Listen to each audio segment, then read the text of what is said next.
오늘은 레위기 5장의 말씀을 보도록 하겠습니다. 이 레위기의 말씀은 제사 제도를 통해서 하나님께 나가는 방편을 우리에게 가르쳐주는 내용인데요. 이 제사의 모든 제도는 예수 그리스도를 예표합니다. 우리가 하나님께 나갈 때 예수 그리스도의 이름으로 나가는 것처럼 제사 제도를 통해서 하나님께 나가는 방편, 그리고 하나님께 용서를 또 받는 방법, 그리고 제사를 통해서 우리가 어떤 존재인가를 깨닫게 해주는 내용인데요. 오늘 이 5장에서는 속죄죄와 속건죄의 내용입니다. 우리가 죄를 지었을 때 하나님 앞에 어떻게 용서함을 받는가 하는 내용인데요. 오늘도 이 말씀을 통해서 하나님께 나갈 때 어떻게 나가야 하는가, 어떠한 모습으로 우리가 살아야 하는가를 깨달을 수 있는 저와 여러분 되기를 주님의 이름으로 축복합니다. 5장 1절에 만일 누구든지 저주하는 소리를 듣고서도 증인이 되어 그가 본 것이나 알고 있는 것을 알리지 아니하면 그는 자기의 죄를 져야 할 것이며 그 허물이 그에게 돌아갈 것이며, 무슨 내용이냐면 저주하는 소리를 들었다. 어떤 사람이 공경에 처한 겁니다. 그런데 그 공경을 처할 때 그 당시에 그 사건을 목도한 목격자, 증인이 있었다 그 말이죠. 그런데 이 누군가가 증인을 써줘야 되는데 증인이 입을 꾹 다물고 있어요. 그러면 이 저주를 받은 사람은 지금 화를 당해야 합니다. 억울한 일을 당하게 된다 그 말이죠. 그때 입을 꾹 다물고 있으면 이 입을 꾹 다물고 있는 사람에게도 책임이 있다 그 말이죠. 본 것이나 알고 있는 것을 말하지 않았습니다. 거부했다 그 말이죠. 그는 자기의 죄를 져야 할 것이다. 그 말하지 않은 것, 올바른 것을 말하지 않은 것도 죄라 그 말이죠. 남이 해를 당하거나 저주를 입게 됐을 때 그에게 옳은 얘기를 해서 그 화를 면하게 해줘야 되는데, 그것을 내 일이 아니라고 그냥 입을 꾹 다물고 있었으면 그것도 책임을 있다 그 말이죠. 그 허물이 그에게 돌아갈 것이며. 여러분, 우리는 때로는 내 일이 아니면 상관하지 마 그렇게 말하잖아요. 그런데 다른 사람이 어려움을 당할 때요, 그것을 돕는 거 하나님이 그거 기뻐하십니다. 그러나 우리가 그것을요, 뭐 저 사람이 화를 당하는 거하고 나하고 무슨 관계 있어, 그래서 선을 긋고요, 그 일에 개입하지 않는다. 나만 손해당하지 않으면 돼. 그거 하나님 보신다 그 말입니다. 그것도 죄입니다.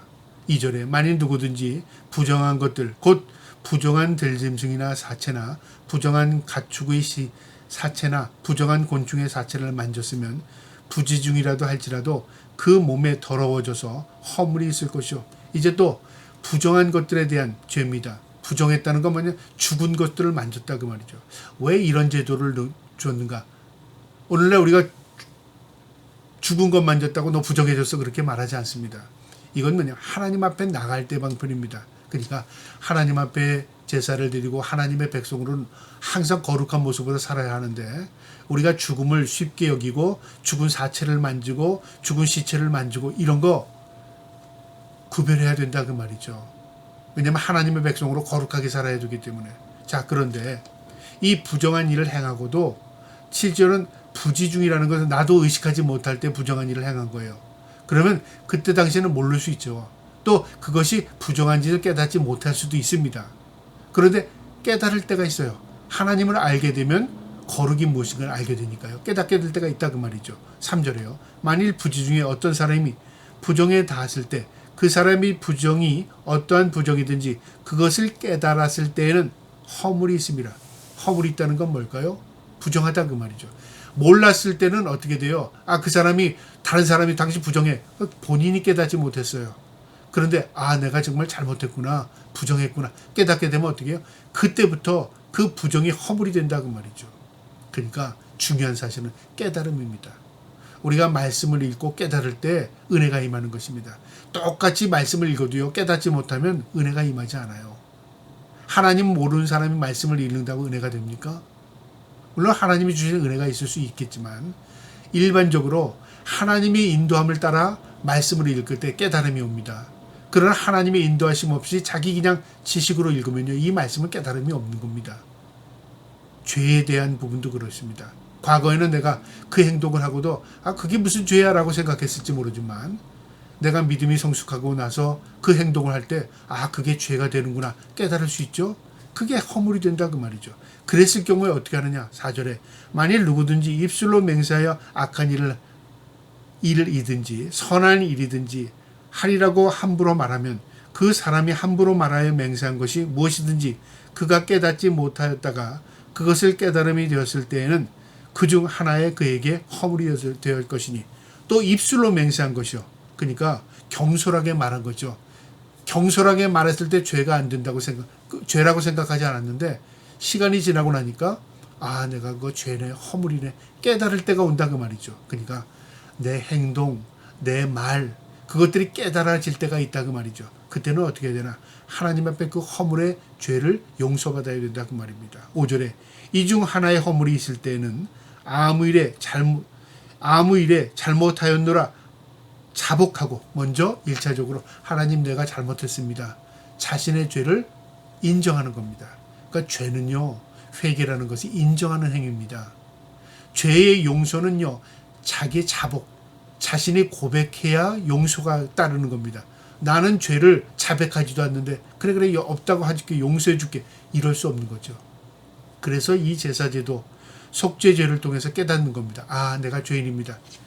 깨달을 때 하나님 앞에 죄물로 속죄, 용서함을 받는 거잖아요. 깨닫는 자가 어떻게 하나님 앞에 용서함을 받을 수 있습니까?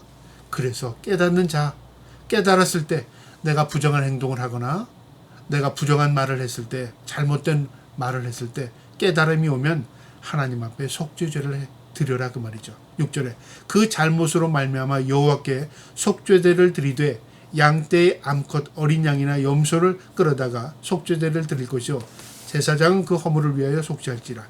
양이나 염소를 하나님 앞에 구별해서 속죄제를 드리는데요. 그리고 양이나 염소를 드릴 수 없는 사람은 어떻게 하느냐? 또 있습니다. 7절에 만일 그의 힘이 어린 양을 바치는데 미치지 못하면 내가 재산이 그렇게 되지 않아요. 내가 가난해요. 그래서 죄는 졌으나 용서를 받을 수 없다.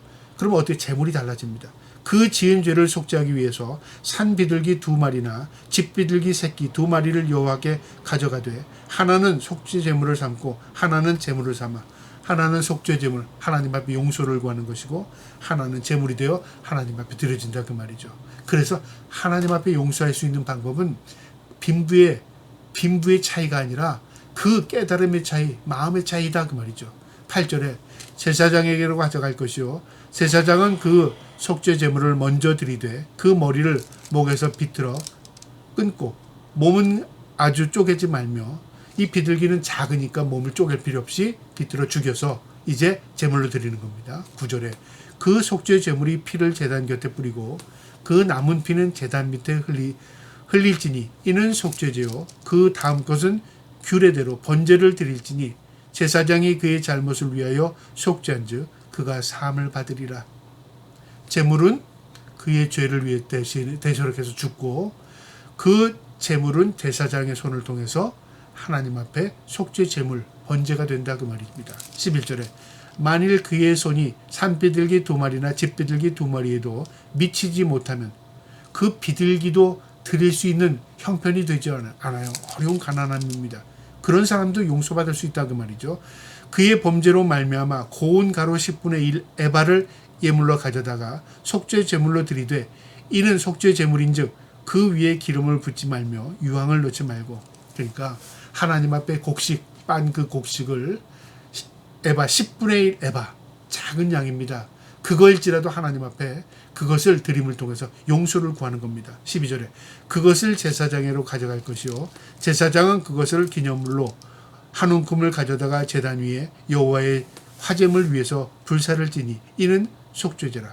공통점은요 양이든 염소든 아니면 비둘기든 그 다음에 고운 가루 10분의 1 에바든 중요한 건 뭐냐면요 제물보다 뭐가 중요하죠? 그들의 속죄하겠다는 그 깨달음입니다. 그리고 하나님 앞에 그것을 용서를 구하는 겁니다. 그것을 하나님 받으신다 그 말입니다. 13절에요. 제사장이 그가 이 중에서 하나를 범하여 얻은 허물을 위하여 속죄한즉 그가 사함을 받으리라. 그 나머지는 소제물같이 제사장에게 돌릴지니라. 이처럼 제사장은 바로 중보자가 되어서 그 제물을 가지고 하나님 앞에 나가 용서를 구하고 하나님은 그 제물을 받으시고 그 죄를 진 자를 용서해 준다 그 말이죠. 그러니까 허물입니다. 허물의 사함을 받는 겁니다. 그 다음에 14절부터는 속건죄인데요. 여호와께서 모세에게 말씀하여 이르시되 누구든지 여호와의 성물에 대하여 부지 중에 범죄하면 여호와께서 속건제를 드리되 여호와의 제물, 그러니까 대상이 하나님이 아니라 하나님 앞에 드려지는 성물들이죠. 성전에 있는 기물들, 이것들에 대해서 범죄한다. 어떻게 범죄할까? 더럽혔다 그 말이죠.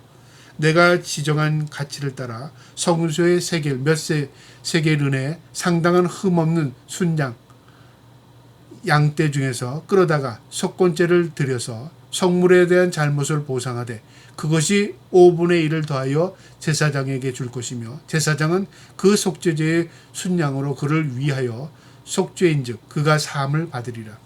이 성물에 대한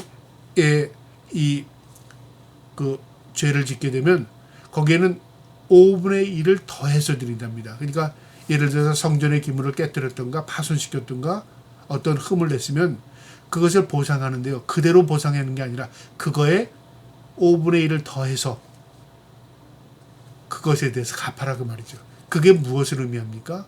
진정한 의미라 그 말이죠. 그러니까 그냥 보상의 의미가 아니라 내가 다시는 성물에 대해서 이렇게 업신여기거나 내가 행동에 대한 잘못에 대한 것을 조심하겠다는 표현이겠죠. 그래서 5분의 1을 더해서 보상하도록 한 겁니다. 17절에요. 만일 누구든지 여호와의 계명 중 하나를 부지중에 범하여도 허물이라 벌을 당할 것이니 하나님의 말씀 계명을 어기면 그것도 허물이 된답니다. 우리는 하나님의 말씀대로 온전히 삽니까? 우리는 100% 온전히 살지 못합니다. 그리고 우리의 허물이 있죠? 허물이 투성입니다. 그런데 우리가 그 허물을 가지고 사는데요. 예수 그리스도의 이름으로 간구합니다. 하나님께 용서를 구합니다. 하나님 우리의 죄를 용서해 주십니다. 그러나 우리의 죄가 없어진 건 아니죠. 예수 그리스도의 피값으로 우리가 씻음을 받은 겁니다. 그 반복적인 것, 그 온전하지 않죠. 씻음을 받았으면 그것을 유지하기 위해서 힘쓰는 것, 우리의 역할입니다. 그리고 우리의 죄를 구함을 통하여 깨닫고 예수 그리스도의 이름으로 용서받는 것, 하나님 그거 기뻐하신다 그 말입니다. 18절이요. 그는 내가 지정한 가치대로 양떼 중 흠없는 순양을 속건 제물로 제사장에게 가져갈 것이요 제사장은 그가 부지 중에 범죄한 허물을 위하여 속죄한즉 그가 사함을 받으리라. 그러니까 우리의 허물, 우리의 잘못된 행동, 우리의 말 이런 모든 것들이 다 용서받아야 할 대상이라 그 말이죠.